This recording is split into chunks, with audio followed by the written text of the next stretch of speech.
ओम श्री गुरु सतये नमः। सभी को प्रणाम।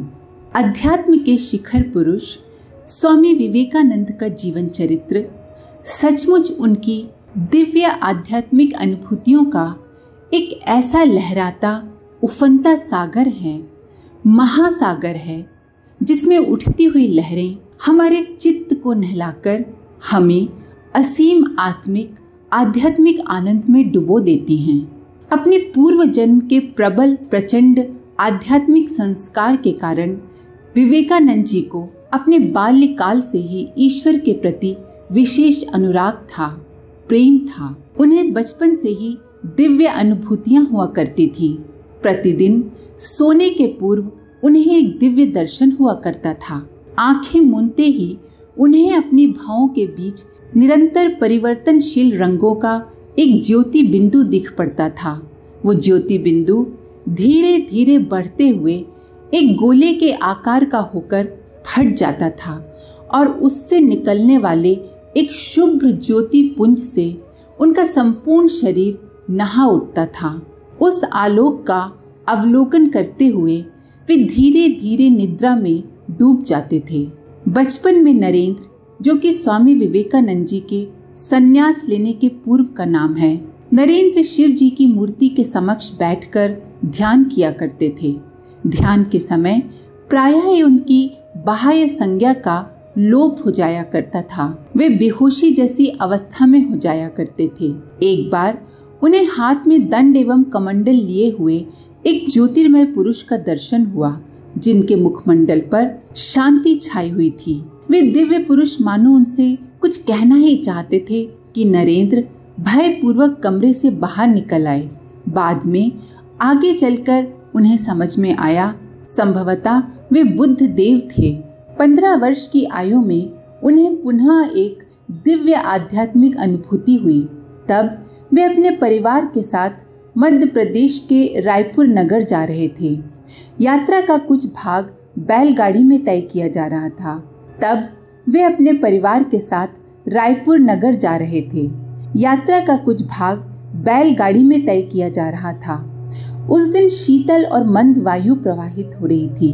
वृक्ष और लताएं रंग बिरंगे पत्र पुष्पों से झुके जा रहे थे। तरह तरह के पक्षी कलरव कर रहे थे। चलते चलते बैलगाड़ी एक ऐसी सकरी घाटी के समीप पहुंची, जहां 2 ऊंचे पर्वत शिखर मानो एक दूसरे को चूम रहे थे। मुग्ध होकर निहारते हुए नरेंद्र ने देखा कि पर्वत की एक दरार से धरती पर एक विशाल शहद का छत्ता लटक रहा है। ये अद्भुत अपूर्व दृश्य देखकर उनका मन ईश्वर की अनंत शक्ति की कल्पना करते हुए श्रद्धा एवं विस्मय से विभोर हो उठा और वे बाह्य संज्ञा शून्य होकर काफी देर तक बैलगाड़ी में ही पड़े रहे।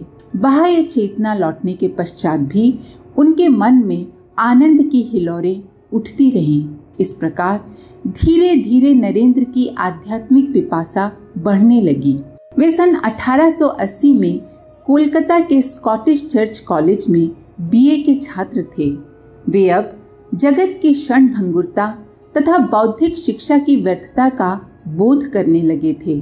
अपने बीए की परीक्षा के पहले दिन ही उन्हें सहसा ईश्वर के प्रति दिव्य प्रेम की अनुभूति हुई और वे अपने एक सहपाठी के कमरे के द्वार पर खड़े होकर भावुकता पूर्वक ईश्वर प्रेम में डूबकर गाने लगे। हे पर्वतों, बादलों, हवाओं, सब मिलकर उनकी महिमा गाओ। हे सूर्य, हे चंद्र, हे तारकाओं, आनंद पूर्वक प्रभु की महिमा गाओ। मित्र ने विस्मित होकर नरेंद्र को अगले दिन होने वाली परीक्षा की याद दिलाई, तो भी उन्होंने ध्यान नहीं दिया। फिर भी वे परीक्षा में बैठे और सफल भी हुए। समय के साथ साथ ईश्वर को पाने, जानने की उनकी इच्छा तीव्र से तीव्रतर होती गई। उन्होंने इस हेतु तत्कालीन प्रसिद्ध धार्मिक नेताओं से भी भेंट की, किंतु उनसे भी उन्हें ईश्वर के अस्तित्व संबंधी प्रश्न का समाधान नहीं मिल सका। इससे उनकी आध्यात्मिक उत्कंठा और अधिक तीव्र हो गई। वे किसी ऐसे व्यक्ति से मिलना चाहते थे जिसने स्वयं भी ईश्वर को देखा हो। ऐसे समय में उन्हें अपने अध्यापक के वे शब्द आए जो उन्होंने पढ़ाते समय समाधि के संदर्भ में कोलकाता के समीप दक्षिणेश्वर में रहने वाले संत श्री रामकृष्ण परमहंस जी की चर्चा करते हुए कहा था कि उनकी नजर में एकमात्र वे ही हैं जिन्हें समाधि का अनुभव है। नरेंद्र को उनके चचेरे भाई रामचंद्र दत्त ने भी श्री रामकृष्ण के पास जाने को प्रेरित किया। इस प्रकार सन 1881 के नवंबर में वे श्री रामकृष्ण परमहंस जी के पास पहुंचे। ये सचमुच दो महान आत्माओं का, गुरु और शिष्य का ऐतिहासिक मिलन था। नरेंद्र ने श्री रामकृष्ण परमहंस से पूछा, महाशय, क्या आपने ईश्वर को देखा है? श्री रामकृष्ण ने तुरंत कहा, हाँ, मैंने ईश्वर को देखा है, वैसे ही जैसे तुम्हें देख रहा हूँ, बल्कि उससे कहीं अधिक स्पष्टता से ईश्वर को देखा जा सकता है, उनसे बातें की जा सकती है। परंतु उन्हें चाहता ही कौन है? लोग तो पत्नी के लिए, बच्चों के लिए, धन दौलत के लिए घंटों आंसू बहाते हैं, परंतु ईश्वर के दर्शन नहीं हुए इस कारण कौन रोता है? यदि कोई उन्हें हृदय से पुकारे तो वे अवश्य ही दर्शन देंगे। ये सुनकर नरेंद्र अवाक रह गए। वे जीवन में पहली बार किसी ऐसे व्यक्ति से मिले थे जो ईश्वर को देखने का दावा कर रहा था। वे किसी के मुख से जीवन में प्रथम बार सुन रहे थे कि ईश्वर का दर्शन संभव है। उन्हें लगा कि श्री रामकृष्ण अपनी आंतरिक अनुभूतियों की गहराई से बोल रहे हैं और उनकी बातों पर विश्वास किया जा सकता है। अपने हृदय की पूर्ण गहराई के साथ नरेंद्र ने श्री रामकृष्ण के समक्ष कुछ भजन गाए। मन, चल घर लौट चलें, इस संसार रूपी विदेश में विदेशी का वेश धारण किए तू वृथा क्यों भटक रहा है? सौंदर्य, रूप, रस, गंध, स्पर्श, इंद्रियों के ये 5 विषय तथा आकाश, वायु, अग्नि, जल, पृथ्वी, ये पंचभूत, इनमें से कोई भी तेरा अपना नहीं, सभी पराए हैं। तू क्यों व्यर्थ ही पराए प्रेम में पड़कर अपने प्रियतम को भूला जा रहा है? गाना समाप्त होते ही श्री रामकृष्ण ने सहसा नरेंद्र का हाथ पकड़ लिया। उनके गालों से आंसुओं की धारा बह रही थी। ये देखकर नरेंद्र के विस्मय की सीमा न रही। श्री रामकृष्ण कहने लगे, आहा, तू कितने दिनों बाद आया है? तू बड़ा ही निर्मम है, इसीलिए तो इतनी प्रतीक्षा करवाई। भोगी लोगों की व्यर्थ की बातें और बकवास सुन सुन के मेरे कान सुलग गए थे। दिल की बातें किसी को कह न पाने के कारण कितने दिनों से मेरा पेट फूल रहा है। फिर हाथ जोड़ते हुए बोले, मैं जानता हूँ प्रभु, आप वे ही पुरातन ऋषि नर रूपी नारायण हैं। जीवों की दुर्गति नाश करने को आपने पुनः शरीर धारण किया है। श्री रामकृष्ण परमहंस की ये सब बातें सुनकर नरेंद्र को कुछ भी समझ में नहीं आया। उन्हें श्री रामकृष्ण का यह व्यवहार बड़ा अजीब लग रहा था। श्री रामकृष्ण के पास दूसरी बार आने पर नरेंद्र को और भी विचित्र अनुभव हुए। उनके आने के 2-4 मिनट बाद ही श्री रामकृष्ण उनकी ओर बढ़ने लगे तथा अस्पष्ट स्वर में कुछ कहते हुए उनकी ओर देखने लगे। फिर सहसा ही अपना दाहिना पैर उन्होंने नरेंद्र के शरीर पर रख दिया। इस स्पर्श के साथ ही नरेंद्र ने खुली आंखों से देखा कि कमरे की दीवारें, मंदिर का आंगन और यहाँ तक कि पूरा विश्व ब्रह्मांड ही विलीन होने लगा। उनका अपना अहम भाव भी शून्य में विलीन होने लगा। उन्हें ऐसा प्रतीत होने लगा कि बस अब तो मृत्यु आने ही वाली है। वे चिल्ला उठे, अजी आपने मेरा ये क्या कर दिया? मेरे घर में मेरे माँ बाप, भाई बहन हैं। श्री रामकृष्ण इस पर खिलखिलाकर हंस पड़े और नरेंद्र का सीना स्पर्श कर उनका मन सामान्य भूमि पर लाते हुए बोले, अच्छा तो अभी रहने दो, समय आने पर सब होगा। तीसरी बार दक्षिणेश्वर आने पर नरेंद्र ने यथासंभव सावधान रहने का प्रयास किया, परंतु इस बार भी उनकी हालत पहले जैसी हो गई। श्री रामकृष्ण नरेंद्र को साथ लेकर पड़ोस के एक उद्यान में टहलने चले गए और भाव समाधि की अवस्था में उन्होंने नरेंद्र को स्पर्श किया। नरेंद्र अभिभूत होकर बाह्य चेतना खो बैठे। इस घटना का उल्लेख करते हुए बाद में श्री रामकृष्ण ने बताया था कि उस दिन नरेंद्र को अचेतन अवस्था में ले जाकर मैंने उसके पूर्व जीवन के बारे में सारी बातें, जगत में आने का उसका उद्देश्य तथा जगत में उसके निवास की अवधि आदि पूछ लिए थे। श्री रामकृष्ण ने अपने दूसरे शिष्यों को बताया था कि नरेंद्र ध्यान सिद्ध हैं।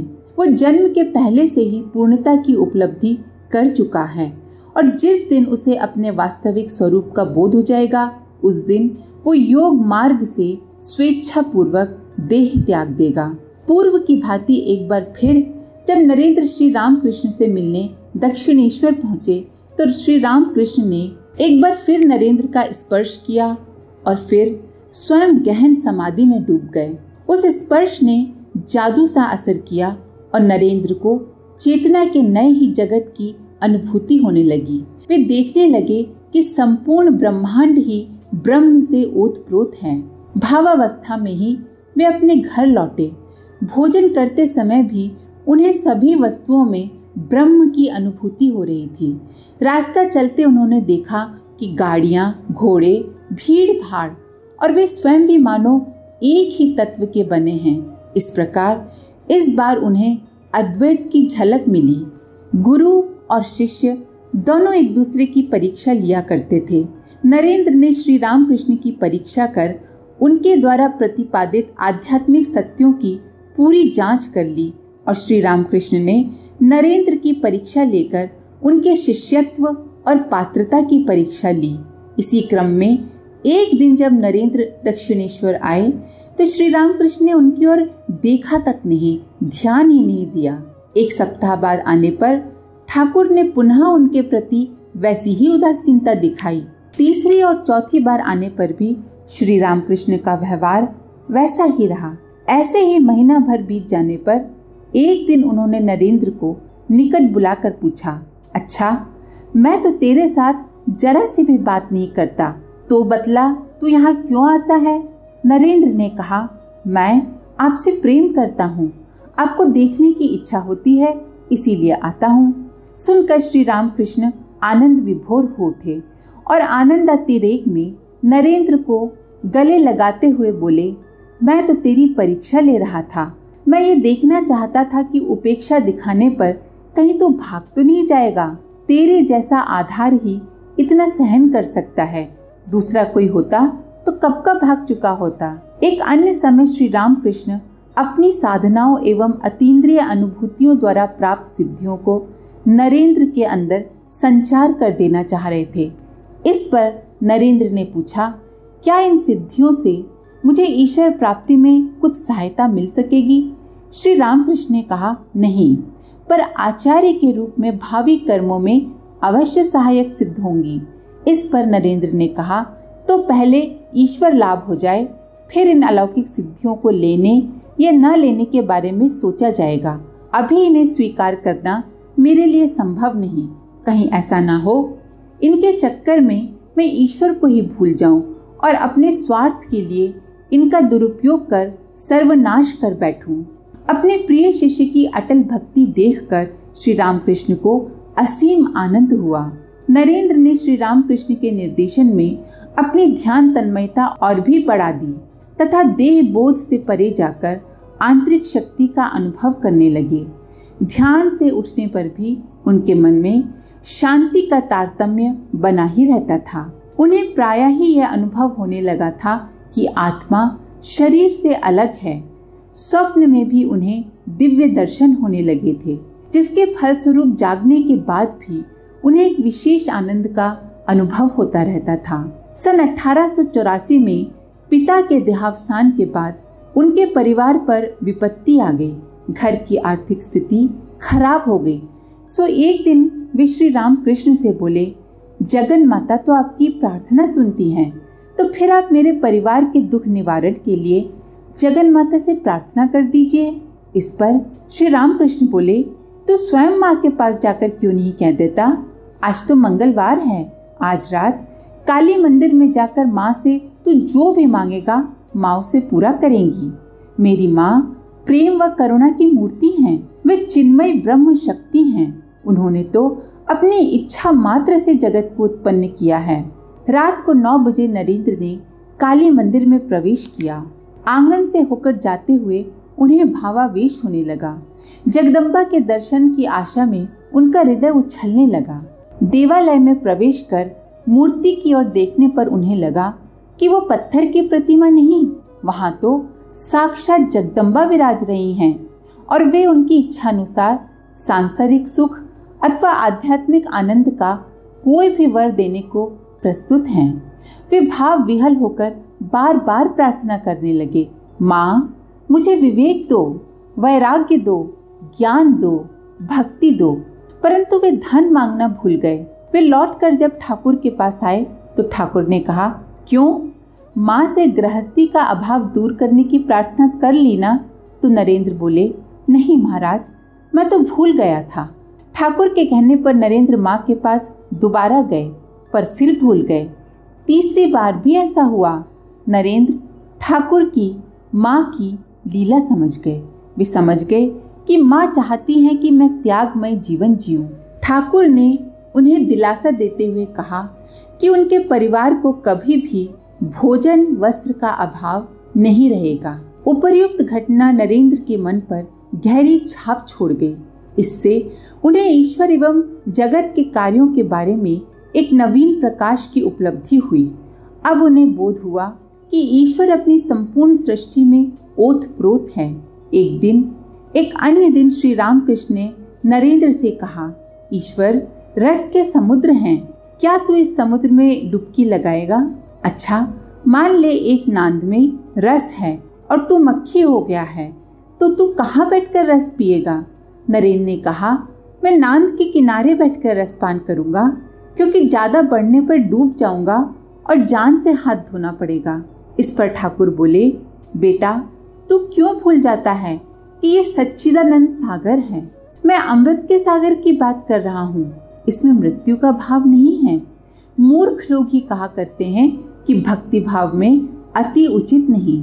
भला कहीं ईश्वर प्रेम में भी अति हो सकती है? सच्चिदानंद सागर में गहराई तक डूब जा। सचमुच यदि हम भी अपने जीवन में ईश्वर लाभ करना चाहते हैं, अपने प्रियतम को पाना चाहते हैं, तो हमें भी इस सच्चिदानंद सागर में अब उतर ही जाना चाहिए, क्योंकि इसमें डूबने का भय है ही नहीं। क्यों ना हम भी नित्य दिन ऐसे ही महापुरुषों की आध्यात्मिक अनुभूतियों के सागर में डूब डूब कर चित्त की शुद्धि कर लें और परमात्मा को पाकर भव सागर से पार चले जाएं। आज के लिए इतना ही। अपने विचार कमेंट बॉक्स में जरूर लिखें। आप सभी का धन्यवाद। ओम शांति। हमारे YouTube चैनल को सब्सक्राइब करें और बेल आइकन को दबाकर ऑल पर क्लिक करें, ताकि आने वाले सभी वीडियोस की नोटिफिकेशन आपको मिलती रहे।